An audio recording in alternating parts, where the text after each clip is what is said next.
তো আজকে পশ্চিমবাংলায় এসআইআর হচ্ছে।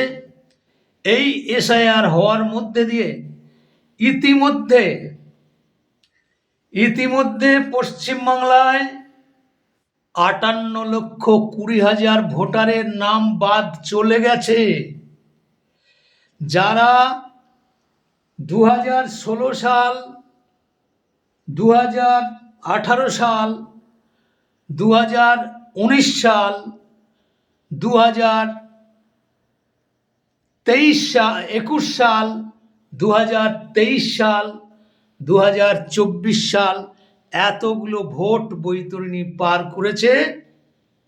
এই ভোটাররা কিন্তু ভোট দিয়েছে। এই ভোটারদের সাহায্য নেই দিদি বাজিমাত করেছে। আজকে 58,20,000 পশ্চিমবাংলায় এ পর্যন্ত বাতিল হয়েছে ভোটার। আর গতকাল যে বিভিন্ন ইউটিউবার আছেন, দা নিউজ, সঙ্গে অদ্বিতীয়া, আমাদের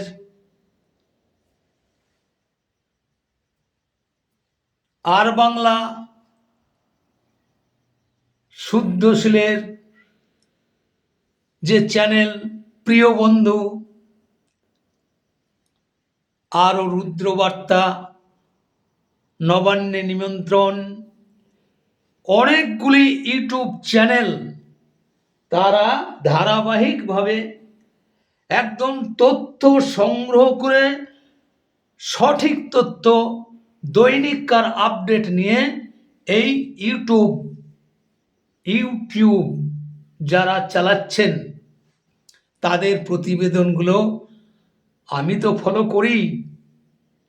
আমার বক্তব্য যারা শুনবেন, বিশেষ করে আমার ভারতীয় জনতা পার্টির কার্যকর্তাদের উদ্দেশ্যে বলছি, শুধুমাত্র শাসক দলকে বা অন্যান্য রাজনৈতিক দলকে তাদের বিরুদ্ধে গালিগালাজ তো নিশ্চয় রাজনৈতিকভাবে যেটা বলার সেটা তো বলবেনই, কিন্তু আমার অনুরোধ তথ্যভিত্তিক এই যে প্রতিবেদনগুলো এনারা করেন, বিশেষ করে দা নিউজ, যে মানব গুহ, ওনার প্রতিবেদনগুলো আপনারা দেখবেন, সন্ময় বন্দ্যোপাধ্যায়, তো এনাদের প্রতিবেদনগুলো দেখলে শুনলে আপনারা উপলব্ধি করতে পারবেন কি জালিয়াতি চক্র চলেছে অতীতে।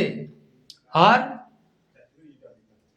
58,20,000 ভোটারের যে নাম বাদ গেছে, তাতেই যে হিসেব বলছে,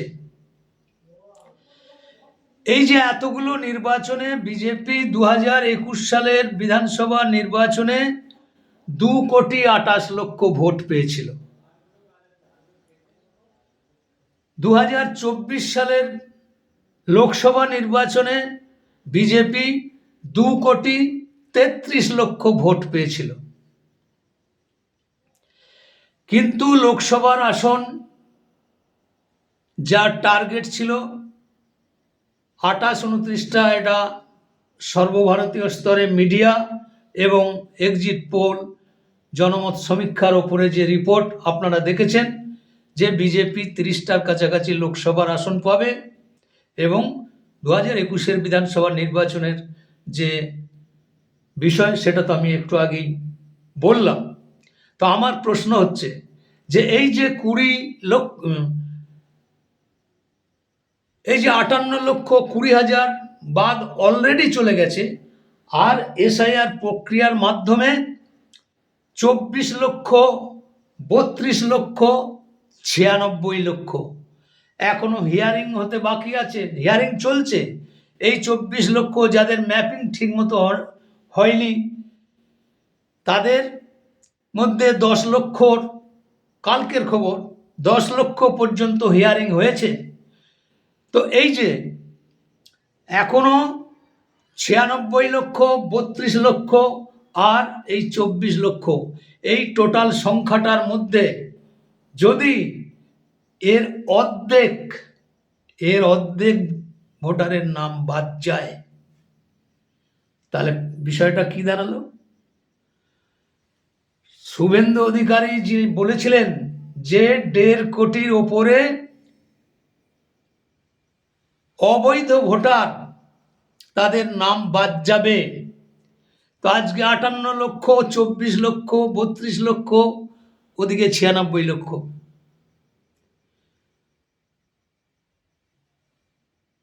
1,20,25 লক্ষ নাম তো বাদ যাবেই, একদম 100% নিশ্চিত থাকুন।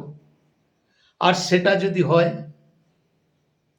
দিদি হম্বি তুম্বি নানা রকম এই বিএলওদের বিরুদ্ধে, বিএলও মারা যাচ্ছে, নানা রকম অজুহাত ছাড়ো করে এসআইআর প্রক্রিয়াটা যাতে ব্যাপকভাবে ডিস্টার্ব হয়, বেনজল ঢুকিয়ে দিতে পারে, তার জন্য মরিয়া হয়ে উঠেছেন রাজ্যের মুখ্যমন্ত্রী। তথা এখানেও কিন্তু এই আইপ্যাকের কর্ণধার, যার বাড়িতে ইডি আজকে রেড করছে, কয়লা কেলেঙ্কারির সঙ্গেও ওতপ্রোতভাবে যুক্ত, আইপ্যাকের সঙ্গেও যুক্ত, তারই তদন্ত আগামী কাল পরশুর মধ্যে সঠিক রিপোর্টটা হয়তো রাত্রের মধ্যেই অনেকটা পরিষ্কার হয়ে যাবে। তো দিদি আতঙ্কে শিউরে উঠে ছুটোছুটি দৌড়োদৌড়ি দিয়ে কি করছেন? আমি তো পুরো ওই ইউটিউব যে রুদ্রবার্তার যে প্রতিবেদনটা একটুখানি শোনালাম, আর বাংলা খুলুন, এখানকার যে বাংলা মিডিয়া যারা বলে 1 নম্বর সাংবাদিকতা করেন, সিএন চ্যানেল, নিউজ 18, 24 ঘন্টা, এবিপি আনন্দ, এরা তো দিদির নবান্নের বিজ্ঞাপন পাওয়ার জন্য দিদির কাছে বিক্রি হয়ে গেছে।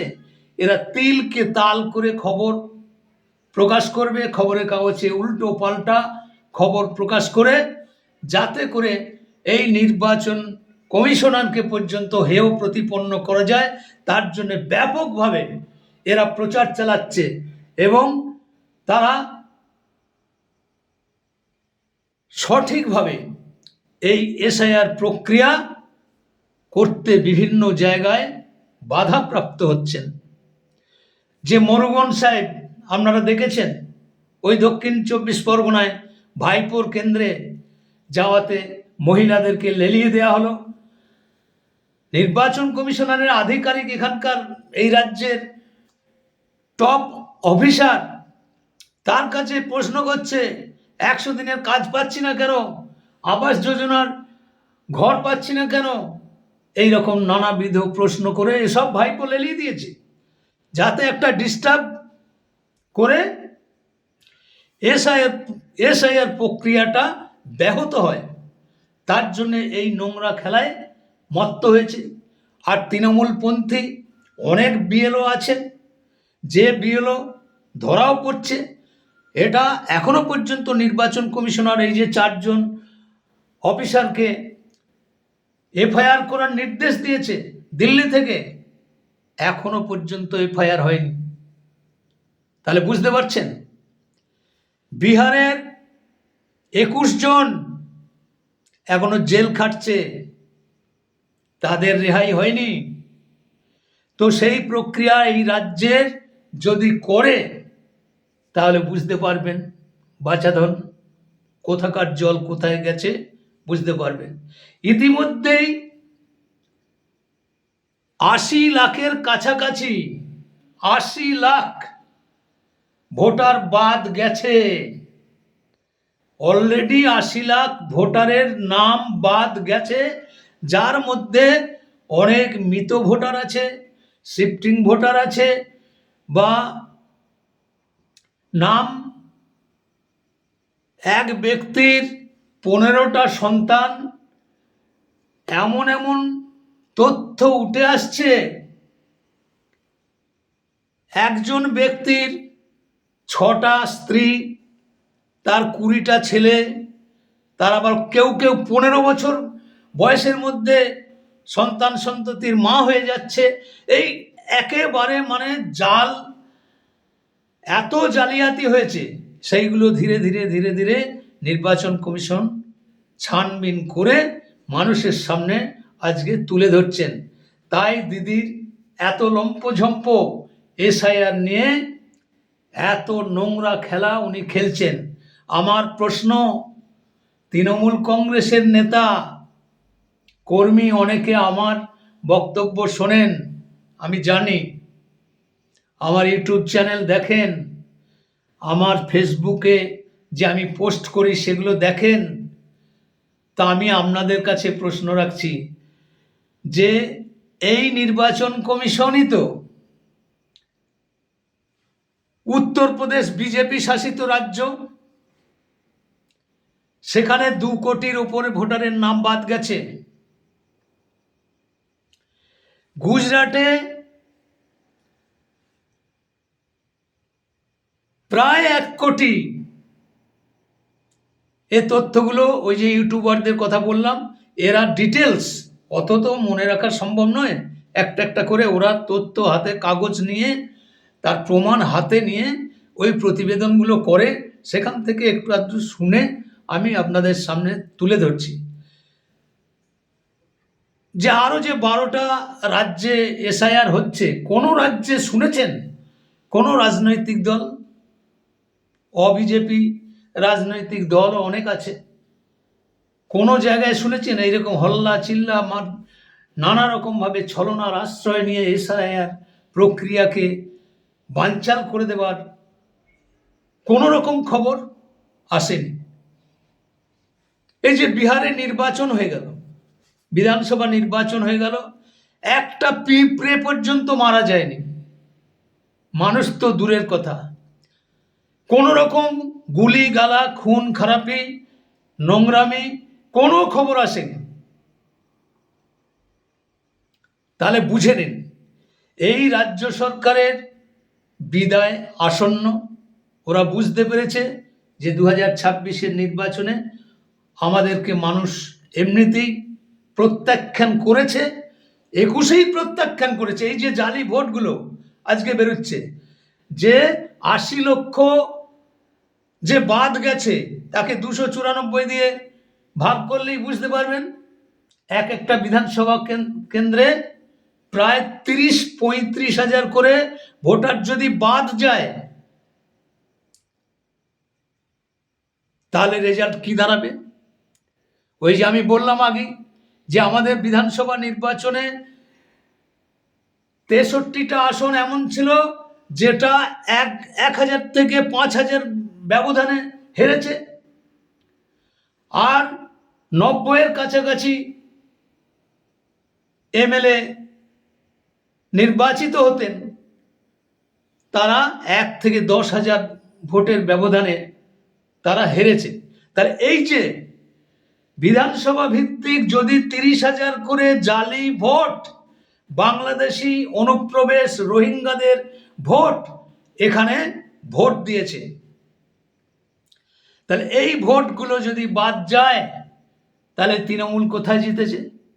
না লোকসভা, বিধানসভা, পঞ্চায়েত, পৌরসভা কোনো নির্বাচনে সঠিকভাবে গণতান্ত্রিক পদ্ধতিতে সংবিধান মেনে যদি ভোট হতো, সেটা তো হয়নি। এই যে জালিয়াতি করে, লুট করে, ভীতি প্রদর্শন করে এই বিগত দিনের ভোটগুলো হয়েছে। আমি তো অতীতে অনেকগুলো মিটিংয়ে বলেছি, আপনারা ফলো করবেন, আমার ইউটিউবের সেই ভিডিওগুলো সবই আছে। আমি বারে বারে বলেছি, আমি বারে বারে প্রত্যেকটি পথসভায়, প্রত্যেকটি আমাদের কর্মসূচিতে কর্মীদেরকে বারে বারে বলেছি যে বিজেপি হারেনি। আজকে প্রমাণ হলো আমার কথাগুলোর মধ্যে কতটা যুক্তি ছিল, কতটা সত্য ছিল। আজকে আপনারা প্রমাণ পাচ্ছেন। আমি ধারাবাহিকভাবে বলে এসেছি যে 2024-এর লোকসভা নির্বাচনে বিজেপি হারেনি, 21 সালের নির্বাচনে বিজেপি হারেনি, তাদের হারানো হয়েছে। এক তো এই আইপ্যাকের মাধ্যমে ছল চাতুরি জালিয়াতি করা হয়েছে, অপর দিক দিয়ে বৈধ ভোটার ভোট দিতে পারেনি। আজকে দিদির টনক নড়ে গেছে যে সমস্ত ফ্ল্যাট বাড়ি শহর কেন্দ্রিক জায়গায় যে ফ্ল্যাটে বহু বিত্তশালী মানুষ বসবাস করেন, তারা শহর অঞ্চলে ভোট দিতেই যায় না। ভোট তারা দিতেই যায় না, ঘর থেকে বেরোয় না। তার কারণ হচ্ছে এই তৃণমূলের হারমাত বাহিনীর দাপট। এরা 2-5 দিন আগে থেকে তাদের হুমকি ধমকি দিয়ে তাদেরকে ভয়ে ভীত হয়ে তারা যাতে ঘরে বসে থাকে, সেই ব্যবস্থা ধারাবাহিকভাবে করে এসেছে প্রত্যেকটা নির্বাচনে। আজকে নির্বাচন কমিশন কঠোর ব্যবস্থা নিয়েছেন। আজকে বলছেন যে প্রত্যেকটি যেখানে যেখানে বড় বড় হাই রাইজ বিল্ডিং আছে, যে সমস্ত বিল্ডিংয়ে প্রচুর মানুষ আছেন, যেখানে একটা কমপ্লেক্সের মধ্যে হয়তো 700-800 ভোটার আছে, এইরকমভাবে যত বিল্ডিং আছে কলকাতা শহরতলি এবং আমাদের বিভিন্ন শহর কেন্দ্রিক যে বিধানসভাগুলো আছে, সেই বিধানসভায় এই ফ্ল্যাটে থাকা মানুষদেরকে ভয় দেখিয়ে ভীতি প্রদর্শন করে তারা যাতে তাদের গণতান্ত্রিক অধিকার প্রয়োগ করতে না পারে, তার জন্যে এরা এই নোংরা খেলা খেলে আসছে বিগত দিন থেকে। এবার কিন্তু তা হবে না। দিদি এর জন্য সুপ্রিম কোর্টে চিঠি করেছে নির্বাচন কমিশনারের বিরুদ্ধে। কি নির্বাচন কমিশনার ফতোয়া জারি করেছেন যে প্রত্যেকটি কমপ্লেক্সের মধ্যে বুথ করতে হবে, আর সেই বুথে কেউ 12 তলায় আছে, 13 তলায় আছে, 14 তলায় আছে, যে তলাতেই থাকুক, বৃদ্ধ মানুষ যে আছে যারা 80 বছরের ঊর্ধ্বে, তাদের বাড়িতে গিয়ে ভোট নিয়ে আসা হবে, সেই ব্যবস্থা হচ্ছে। বাড়ি বাড়ি গিয়ে ভোট নেওয়া হবে। এবারে যারা 80 বছরের ঊর্ধ্বে, 90 বছর, এই সমস্ত বয়স্ক মানুষদের ভোট কেন্দ্রে আসতে হবে না। আর ওই ফ্ল্যাটগুলো যত কলকাতায় মানে কমপ্লেক্সগুলো আছে, সেই সমস্ত ফ্ল্যাটে যারা বসবাস করেন তাদের জন্য প্রত্যেকটি কমপ্লেক্সের মধ্যে তাদের 700-800 যেখানে যেমন আছে মানুষ বসবাস করেন, সেই মতো প্রত্যেকটা কমপ্লেক্সের মধ্যে বুথ আর ভোট কেন্দ্র তৈরি হবে। সেখানে এই সেনাবাহিনী দিয়ে ভোট করানো হবে।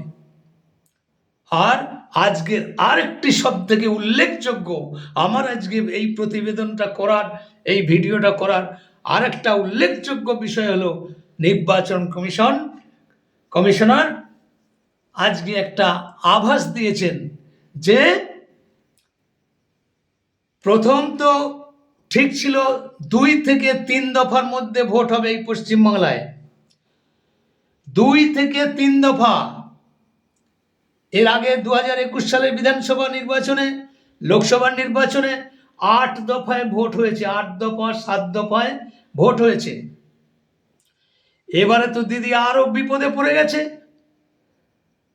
দিদি যে একেবারে বিপদে পড়ে গেছে এটা বুঝতে আর কোনো অসুবিধা নেই।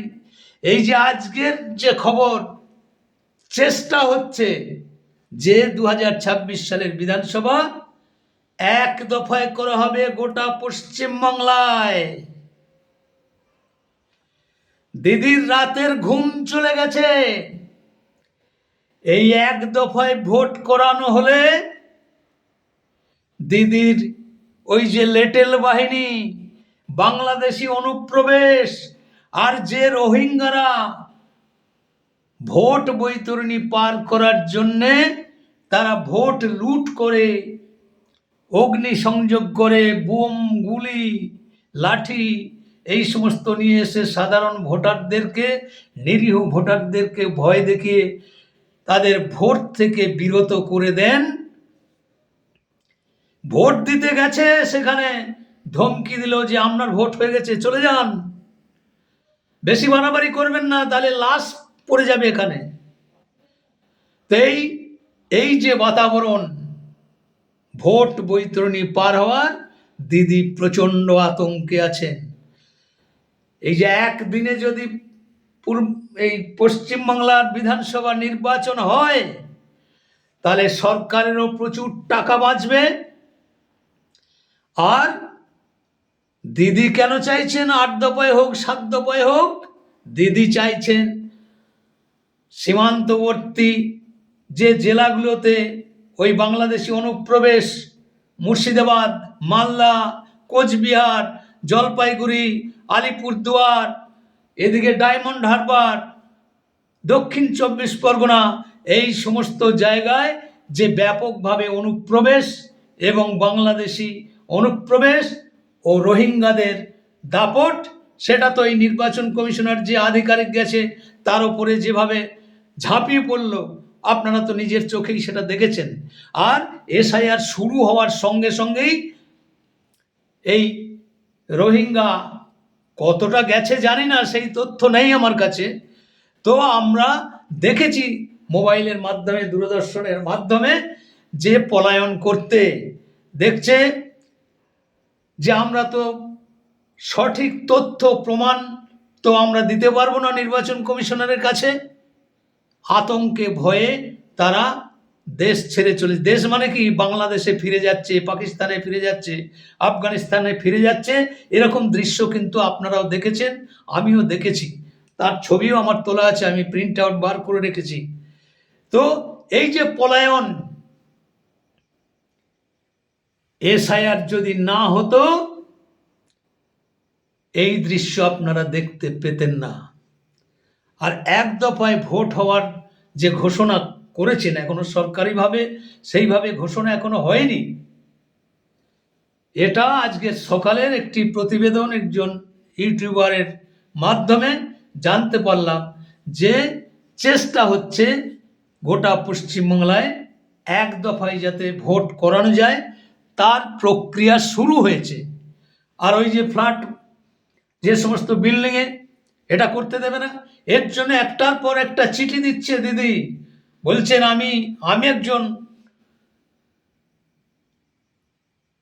আমিও ওকালতি করি, কালো কোট পরে উনি এখন ওকালতি করবেন, সুপ্রিম কোর্টে গিয়ে সওয়াল করবেন। চিঠি দিয়েছেন যে এ সমস্ত মানব না, সবই তো বলেছিলেন মানব না, এসআইআর হতেই দেব না। তারপরে অনেক বিএলও মারা গেছে, অনেক নাটক হয়েছে।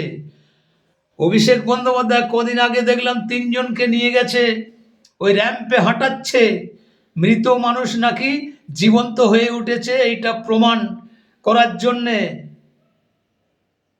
আবার কাল দেখলাম দেবের নামে নোটিশ এসছে, কাকুলি ঘোষ দস্তিদারের নামে নোটিশ এসছে, মোহাম্মদ সামির নামে নোটিশ এসছে। সেই নিয়ে এদের মাথা ব্যথার কারণ হয়ে গেছে। আর সেটাও নির্বাচন কমিশনের যে আধিকারিকরা আছে, এটা তো সোশ্যাল মিডিয়ায় ব্যাপকভাবে ভাইরাল হয়েছে। তারপরে ওই দেবেরও নিজে ভুল করেছে, ফর্ম এনুমারেশন ফর্ম ঠিক মতো ফিল আপ করতে পারেনি, মোহাম্মদ সামিও সেই মতো ফিল আপ করতে পারেননি। আর যিনি বলেন নোবেল পুরস্কার পেয়েছেন অমর্ত্য সেন, তার বাড়িতেও নোটিশ গেছে। তো এইরকম বাঘা বাঘা লোক, শিক্ষিত লোক, তারা যদি এই এনুমারেশন ফর্ম ঠিকমতো ফিল আপ করতে না পারে, সে দোষ কি নির্বাচন কমিশনের? নির্বাচন কমিশন কি নিজে এসে করে দিয়েছে? উক্ত এলাকার যে বিএলও আছে তার তো এটা ভেরিফাই করা দরকার ছিল, তারপরে এটা আপলোড করা দরকার ছিল। এখন নির্বাচন কমিশনারের পিন্ডি চটকাচ্ছে এরা। তার মানে কি, মানুষের মোটিভ অন্যদিকে ঘুরিয়ে দেওয়ার জন্যে উনি বুঝে গেছেন যে আর নিস্তার নেই। এই 80 লক্ষ ভোটারের নাম তো বাদ গেছেই, আরও যাবে। তার জন্যে এই ছলাকলার আশ্রয় নিয়ে দিদি আজকে নাটক করে রাজনীতির ময়দানে নেমেছে। আর যখনই ইডি আজকে এই আইপ্যাকের অফিস বাড়ি রেড করতে আরম্ভ করেছে, দিদি একদম বিশাল পুলিশ বাহিনী নিয়ে সেখানে তারা যাতে সিবিআই বা ইডি যে তদন্ত করছে সেই তদন্তকে মানে আটকে দেওয়া যায় মাঝপথে, সব তথ্য তারা না পায়, তার জন্যে দিদি সশরীরে চলে এলেন প্রতীক জৈনের বাড়িতে তার কাছে চলে এলেন। এগুলো কি? সব ধামাচাপা দেবার প্রক্রিয়া। পাপ বাপকে ছাড়ে না। তা আমি আগের দিন যে কথাটা বলবো বলেছিলাম, বলতে পারিনি সময়ের কারণে। আজকেও 25 মিনিট হয়ে গেল। ঠিক আছে, আমি আমার প্রধানমন্ত্রীর যে সাফল্য, সেই প্রধানমন্ত্রী বিশ্বের শ্রেষ্ঠ রাষ্ট্রপ্রধান হিসেবে যিনি স্বীকৃতি পেয়েছেন, সেই নরেন্দ্র দামোদর দাস মোদী আজ 11 বছর অতিক্রম হয়েছে উনি প্রধানমন্ত্রী হিসেবে। ওনার এই 11 বছরের যে সাফল্য, 134 থেকে 35টা জনমুখী প্রকল্প উনি ঘোষণা করেছেন। এগুলো বলতে পারিনি বলে আজকে এই 5 মিনিটের মধ্যে যতটুকু বলা যায় আর কি। আমাদের বিশ্ব বরেণ্য যশস্বী প্রধানমন্ত্রী নরেন্দ্র দামোদর দাস মোদী 2014 সালে বিপুল সংখ্যাগরিষ্ঠতা নিয়ে উনি প্রধানমন্ত্রী হয়েছেন। উনি প্রধানমন্ত্রী হবার পরই যে জনমুখী প্রকল্পগুলো শুরুতেই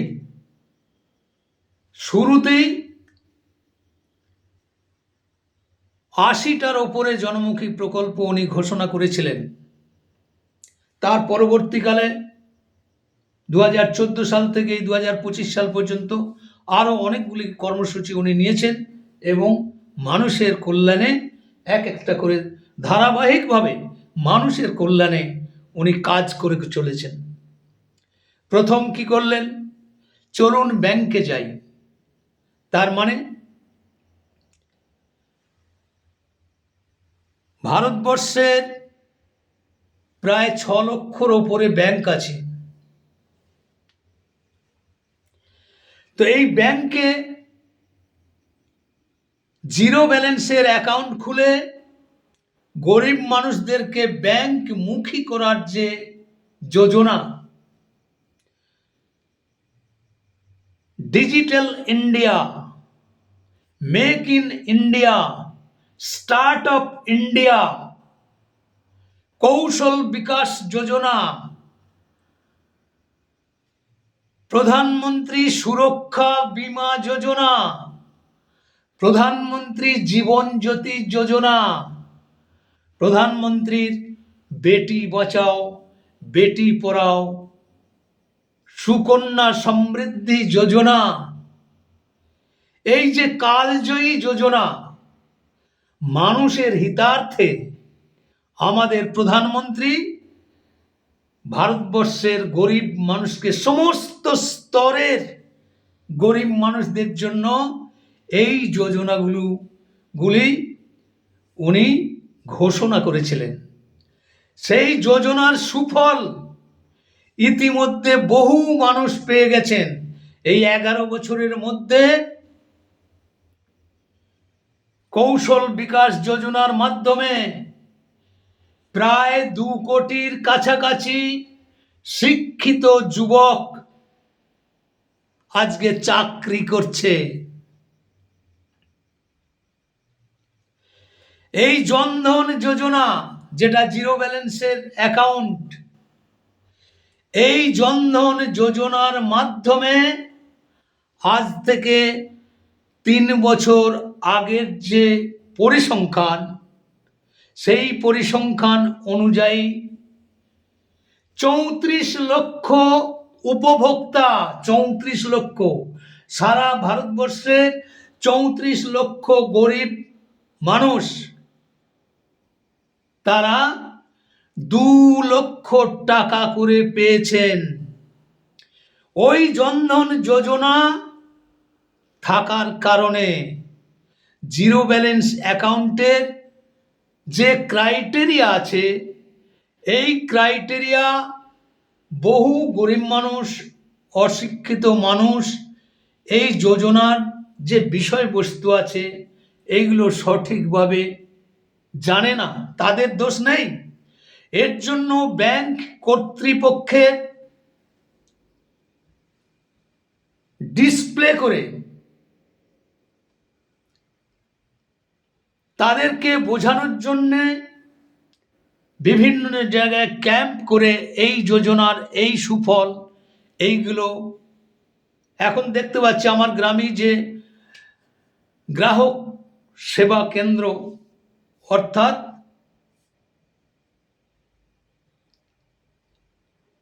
এই গোটা সিস্টেমটা যাদের মাধ্যম দিয়ে চলছে, কম্পিউটার সেন্টারগুলো, গ্রাহক পরিষেবা কেন্দ্রের মাধ্যমে বহু মানুষকে ব্যাংকমুখী করা, তাদের অ্যাকাউন্ট খুলে দেওয়া, তাদের এটিএম কার্ড দেওয়া, তৎসহ ব্যাংকে সরাসরি ডাইরেক্ট উপভোক্তার অ্যাকাউন্টে আজকে টাকা ঢুকছে। আজকে অসংখ্য মানুষ এই ব্যাংকমুখী হয়েছে। এটা হচ্ছে মোদিজির সবথেকে উল্লেখযোগ্য যোজনার মধ্যে একটি, যা গিনেস বুক অফ ওয়ার্ল্ডে স্বর্ণাক্ষরে লেখা হয়ে গেছে আমাদের প্রধানমন্ত্রীর নাম। বেটি বাঁচাও বেটি পড়াও এই যোজনার জন্যেও গিনেস বুক অফ ওয়ার্ল্ডে আমাদের মোদিজির নাম স্বর্ণাক্ষরে লেখা হয়ে গেছে। চেনার ব্রিজ, কাশ্মীরের সর্বোচ্চ রেল ব্রিজ, কেউ কল্পনা করতে পেরেছিলেন? সেই চেনার ব্রিজ মোদিজি আসার পরে হয়তো পরিকল্পনা বহু আগে হয়েছিল, কিন্তু তাকে সার্থক রূপ দেয়া Vande Bharat train, super express train, অনেকে বলেছিল রেল নাকি বিক্রি করে দিচ্ছে মোদিজি, এরকম নানাবিধ রাজনৈতিক ষড়যন্ত্র এবং মিথ্যাচারের বহু কাহিনী আমরা শুনেছি। তার একটা একটা করে জবাব দিতে গেলে বহু সময় লাগবে, তাই আমি সংক্ষিপ্ত কিছু ওনার যোজনার বিষয়ে, যেটা আমি আগের যে ভিডিও করেছিলাম তাতে বলতে চেয়েছিলাম, এই সময়ের কারণে বলতে পারিনি। আজকেও আমি পুরো বলতে পারছি না। ইতিমধ্যেই 32 মিনিট 37 সেকেন্ড হয়ে গেছে। আমি এখানে বিরাম দিচ্ছি। জয় হিন্দ, বন্দে মাতরম, ভারত মাতা কি জয়।